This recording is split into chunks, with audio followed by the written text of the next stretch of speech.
चलिए स्टूडेंट्स, प्रकीर्ण प्रश्न संग्रह 3 का रिवीजन करेंगे, जिसमें पहला क्वेश्चन ऑब्जेक्टिव टाइप का है, जिसमें 4 ऑप्शन दिए हैं। तो छोटे छोटे क्वेश्चन रहते हैं, मुझे लग रहा है आप इसको कर सकते हैं, तो इसका मैं आपको नहीं बताता हूँ। दूसरा क्वेश्चन देखिए, ऋण 11, ऋण 8, ऋण 5, 49 इस संगठित श्रृंखला का अंत से चौथा पद ज्ञात करो। अब देखो, जब ज्यादातर हमें बोला जाता है चौथा पद ज्ञात करो, 10वां पद ज्ञात करो, हमेशा प्रारंभ से निकालना रहता है, शुरुआत से। लेकिन ये ऐसा क्वेश्चन जहां अंत से निकालना है। तो अगर आप देखो तो ये अंगगठित श्रृंखला है।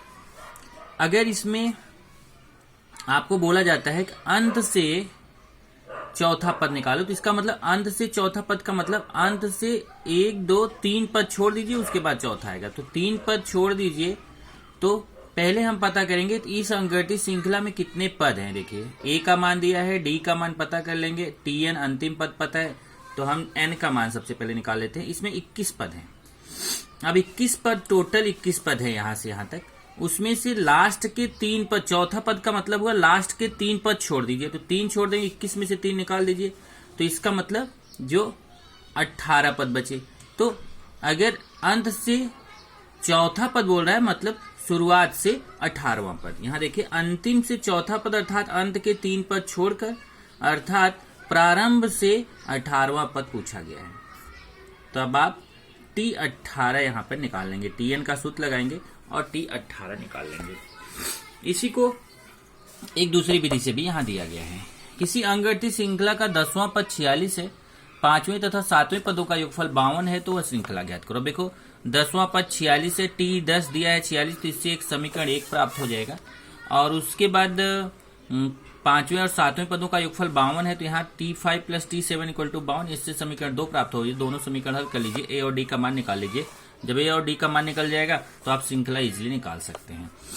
उसके बाद किसी अंगगठित श्रृंखला का चौथा पद ऋण 15 और 9वां पद ऋण 30 है, तो श्रृंखला के प्रथम 10 पदों का योगफल ज्ञात कीजिए। अब देखिए यहाँ पे, तो चौथा पद मतलब T4 का मान दिया, 9वां पद मतलब T9 का मान दिया, तो यहाँ पे भी 2 समीकरण बनाइए, दोनों समीकरण हल कीजिए, ए और डी का मान निकालिए। उसके बाद फिर 10 पदों का योगफल S10 आप इजीली निकाल सकते हैं।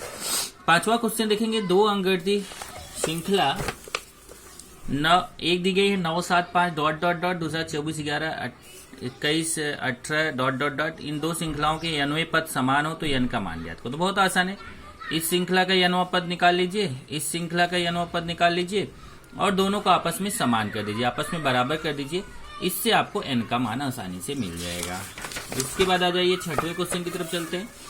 6वां क्वेश्चन, यदि किसी अंगगठित श्रृंखला के तीसरे तथा 8वें पदों का योगफल, अब तीसरा पद मतलब T3, 8वां पद मतलब T8 का योगफल 7 है, तो इससे समीकरण 1 बन जाएगा। दूसरा क्या है, 7वें और 14वें पद का योगफल ऋण 3 है, इससे समीकरण 2 बन जाएगा। दोनों समीकरण हल करिए, ए और डी का मान निकालिए। उसके बाद तब आपको 10वां पद निकालना है, T10 आप निकाल लीजिए। 7वां क्वेश्चन देखेंगे, किसी अंगगठित श्रृंखला का पहला पद ऋण 5 तथा अंतिम पद 45 है, उन सभी पदों का योगफल 120 है, तो श्रृंखला में कुल कितने पद होंगे। अब देखिए, यहाँ पे पहला पद ए दिया गया है और अंतिम पद Tn दिया गया है। तो पहला पद ए दिया है, अंतिम पद Tn दिया है और पदों का योगफल Sn दिया है। तो उसने बोला है उस श्रृंखला में कुल कितने पद होंगे और उसका सामान्य अंतर d निकालना है। तो जब हमें Sn भी पता है, Tn भी पता है, T1 भी पता है, तो दूसरा जो Sn का फॉर्मूला है, Sn equal to n/2 T1 plus Tn, इस सूत्र से आसानी से n का मान निकाल सकते हैं। n का मान 6 पता चल गया। जब n का मान 6 पता चल गया, तब इससे पता चल गया कि इसमें कुल कितने पद हैं, 6 पद हैं। तो Sn का दूसरा वाला फॉर्मूला लगाएंगे और Sn का दूसरा वाला फॉर्मूला, अब n का मान हमें पता ही है, a का मान पता ही है, तो हम d का मान आसानी से निकाल सकते हैं। 1 से n तक की प्राकृतिक संख्याओं का योगफल 36 हो तो n का मान ज्ञात करो। अब 1 से n तक की प्राकृतिक संख्या मतलब Sn, Sn का देखो यहाँ इसने डायरेक्ट फॉर्मूला लिया है। आपको क्या करना चाहिए, Sn निकालना चाहिए। जैसे प्रथम पद 1, सामान्य अंतर T2 माइनस, जैसे इसमें क्या आएगा 1, 2, 3, 4, 5, 6 डॉट डॉट डॉट n, तो प्रथम पद 1 हो गया, सामान्य अंतर भी T2 माइनस T1 2 ऋण 1 हो जाएगा और अंतिम पद Tn का मान n है और n का मान भी यहाँ n है। तो Sn का फॉर्मूला लगा के आप इसको निकाल सकते हैं। इसने डायरेक्ट लिखा, आपको मुझे लगता है कि आपको निकाले तो बेटर है।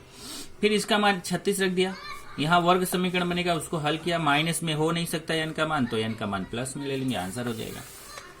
संख्या 207 के 3 भाग इस प्रकार करो कि संख्या अंगगठित श्रृंखला में होता था, उनमें से 2 छोटी संख्याओं का गुणनफल 4623 हो।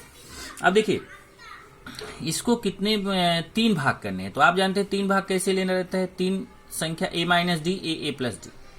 तो पहला उसने क्या बोला है कि 207, मतलब तीनों जोड़ के 207, तो यहां से a का मान मिल गया। अब बोला है कि छोटी संख्याओं का गुणनफल 4623। अब छोटी संख्याएं कौन कौन है, a माइनस डी और a, इन दोनों का गुणनफल कितना, तो a माइनस डी गुणे a बराबर 4623। अब यहाँ पे देखिए a माइनस डी का मान रख दिया और a का मान, तो a माइनस, देखिए a माइनस डी गुणे a की जगह 69 लिया है, 4623, यहाँ से d का मान मिल जाएगा। फिर आप उसको रख दीजिए वहां पे, तो आपको संख्याएं पता चल जाएगी। एक अंगठित श्रृंखला में 37 पद हैं, सबसे मध्य के 3 पदों का योगफल 225 और अंतिम 3 पदों का योगफल 429 है। तो अंगठित श्रृंखला लिखो आसानी से। देखिए इसमें 37 पद है, n बराबर 37। अब इसमें ध्यान रखिए कि मध्य पद निकालने का फॉर्मूला है, अगर ये विषम संख्या है, n बराबर ये विषम संख्या है, तो मध्य पद का ये सूत्र होता है, मध्य पद बराबर n+1/2। ये मैंने आपको लिखा के दिया है। मध्य पद क्या हो जाएगा, n+1/2, लेकिन n क्या होना चाहिए, विषम संख्या होनी चाहिए यहाँ पे। तो 37 + 1/2 38/2 19, तो 19वां पद जो होगा वो मध्य पद होगा। और ये ध्यान रखिए कि अगर आपका ये विषम संख्या है, n बराबर विषम संख्या है, तो एक ही मध्य पद होगा, और वो एक मध्य पद होगा n+1/2। और अगर वो विषम संख्या नहीं है, सम संख्या है, तब वहां पे 2 मध्य पद होंगे, और 2 मध्य पद होंगे तो उसका सूत्र लिख लीजिए, मैंने लिखाया होगा n/2वां पद एक ही होगा, और दूसरा n+2/2वां पद एक ही है। इसमें 2 मध्य पद होंगे। अगर वो सम संख्या, n का मान सम संख्या है, तो उसमें 2 मध्य पद होंगे, एक n/2वां पद और दूसरा n+2/2वां पद। ये विषम संख्या है तो इसमें एक ही मध्य पद होगा। तो मध्य पद निकाल लिया हमने इस सूत्र से। मध्य पद क्या हो गया, 19। मतलब अगर उसमें 37 पद है तो 19वां पद मध्य पद होगा। अब उसने क्या बोला कि सबसे मध्य के 3 पदों का योगफल। आप देखिए यहाँ पे मध्य के 3 पद, तो सबसे मध्य में 19 है, तो इसका मतलब उसके एक पहले का, उसके एक बाद का। तो 19 के एक पहले 18 और 19 के एक बाद का 20, तो इस श्रृंखला का 19वां पद मध्य पद होगा। तो 19 के एक पहले 18वां पद और 19 के बाद 20वां पद, ये बीच के 3 पद होंगे। 18 19 20 ये बीच के 3 क्रमिक पद होंगे। तो इनका योगफल मतलब T18 T19 T20, इनका योगफल 225 दिया। अब तीनों निकाल लिया, तीनों जोड़ के 225, यहाँ आ गया a+18d बराबर 75। समीकरण 1 कर लिया। और अंतिम 3 पदों का योगफल 429 है। अब अगर श्रृंखला में 37 पद हैं, तो अंतिम 3 पद कौन कौन से रहेंगे, 35 36 37। तो यहां देखिए 35 36 37, T35 T36 T37 का मान 429। इससे समीकरण 2 मिल गया, दोनों हल कर लिया, a और d का मान मिल गया। a और d का मान मिल गया तो अंकगणित श्रृंखला लिखना है। तो आप T1 T2 T3 T4 चार पद निकाल लीजिए, और 4 पद निकालने के बाद फिर अंकगणित श्रृंखला लिख लीजिए। यहां जैसे अंतिम पद भी लिखा है, तो अंतिम पद भी लिख लीजिए, क्योंकि अनंत तो है नहीं। अंकगणित श्रृंखला 37 पद है, तो 37वां पद भी हमें निकालना पड़ेगा। ओके, किसी अंकगणित श्रृंखला का प्रथम पद a और दूसरा पद b तथा अंतिम पद c हो तो सिद्ध करो श्रृंखला के सभी पदों का योगफल इतना होगा। अब प्रथम पद a है, दूसरा पद b है, तो d हो जाएगा b माइनस a। अंतिम पद c, मतलब tn का मान c दिया हुआ है, तो पहले tn का फॉर्मूला करके हम n का मान निकाल लेंगे, और जब n का मान मिल जाएगा तब sn का फॉर्मूला लगाएंगे और इसको निकाल लेंगे। ये देखिए tn का फॉर्मूला लगा के पहले n का मान निकाल लिया। n का मान आया कितना, c + b - 2a/b - a। तब sn का फॉर्मूला लगा दिया और sn निकाल लिया। ओके, अब इसमें n का मान ध्यान रखना है, n की जगह पे रखना है b + c - 2a/, ये देखिए n का जो मान है b + c - 2a/b - a, ये n की जगह रखना है।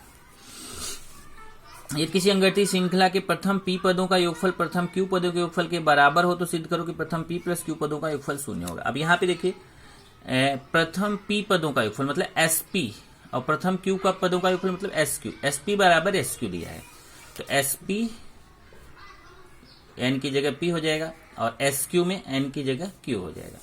अब ये जो पूरा पार्ट है, इस पूरे पार्ट को इधर लेके आएंगे, तो ये इधर आके माइनस हो जाएगा, और ये अंदर गुणा करेंगे तो 2ap, इधर p -1d, इधर 2aq, इधर q -1d। अब 2ap और 2aq को साथ में ले लीजिए, और p -1d और q -1d को साथ में ले लीजिए। उसके बाद फिर यहाँ पे देखेंगे तो 2a कॉमन लेंगे तो p माइनस क्यू आएगा। यहाँ पे देखेंगे तो d कॉमन लेंगे तो आएगा p minus one minus Q minus one. यहाँ 2a ये तो ऐसा ही रहेगा। इधर p माइनस वन है, p का अंदर गुणा करिए, p स्क्वायर माइनस p, इधर minus q square plus Q, p square Q square को साथ में लीजिए, माइनस p क्यू को साथ में लीजिए। ये आपका p square minus q square में a square minus b square का formula a plus b a minus b, और यहाँ पे ये माइनस कॉमन ले लीजिए। जब आप माइनस कॉमन लेंगे तो ये p माइनस क्यू हो जाएगा। ध्यान रखना यहाँ माइनस p प्लस क्यू है, इसको ब्रैकेट में करना, माइनस कॉमन लेंगे तो p माइनस क्यू हो जाएगा। p माइनस क्यू यहाँ कॉमन हो जाएगा। तो यहाँ देख लीजिए ध्यान से, ये दोनों पदों में p माइनस क्यू कॉमन लेंगे तो p माइनस क्यू का भाग यहाँ, p माइनस क्यू का भाग यहाँ, यहाँ p माइनस क्यू का भाग देंगे तो p प्लस क्यू बचेगा, और यहाँ p माइनस क्यू का भाग देंगे तो 1 बचेगा। अब इन दोनों में p माइनस क्यू कॉमन लेंगे तो यहाँ बचेगा 2a फिर plus p plus q minus 1d equal to 0। ये p माइनस क्यू उधर बटे में लेके चले जाइए तो 0 बटे p माइनस क्यू 0 हो जाएगा, तो बचेगा 2a plus p plus q minus 1d equal to 0। अब इसको समीकरण 1 कर लीजिए। फिर हमें निकालना है p प्लस क्यू पदों का योगफल, एस पी प्लस क्यू निकालना है। तो एन की जगह यही सूत्र में एस एन वाले फॉर्मूले में एन की जगह पी प्लस क्यू ले लेंगे, और इसमें अगर आप देखेंगे तो ये आता है 2a plus P plus q minus 1d। ये जो आपने इसका मान 0 निकाला था, ये देखिए यहाँ आ रहा है, इसकी जगह 0 रख दीजिए, 0 इंटू पी प्लस क्यू। तो पी प्लस क्यू पदों का योगफल कितना हो जाएगा 0, क्योंकि 0 का इसके साथ गुणा होगा तो पूरा 0 आ जाएगा। ओके, अंगठित श्रृंखला के nवें पद का m गुना nवें पद के n गुने के बराबर सिद्ध करो, उसका m प्लस nवां पद 0 होगा। सेम ऐसा 12वें के जैसा, केवल फर्क ये है कि इसमें SP बराबर SQ दिया था और इसमें दिया है m गुणे TM बराबर n गुणे TN, मतलब mवां पद TM का m गुना बराबर nवां पद TN का n गुना। बाकी पूरा प्रोसेस इसकी तरह ही है। 14वां क्वेश्चन ये बॉक्स टाइप का है। 1000 का 10% साधारण ब्याज की दर से निवेश किया गया, प्रत्येक वर्ष के अंत में मिलने वाली ब्याज की रकम अंगठित श्रृंखला होगी क्या?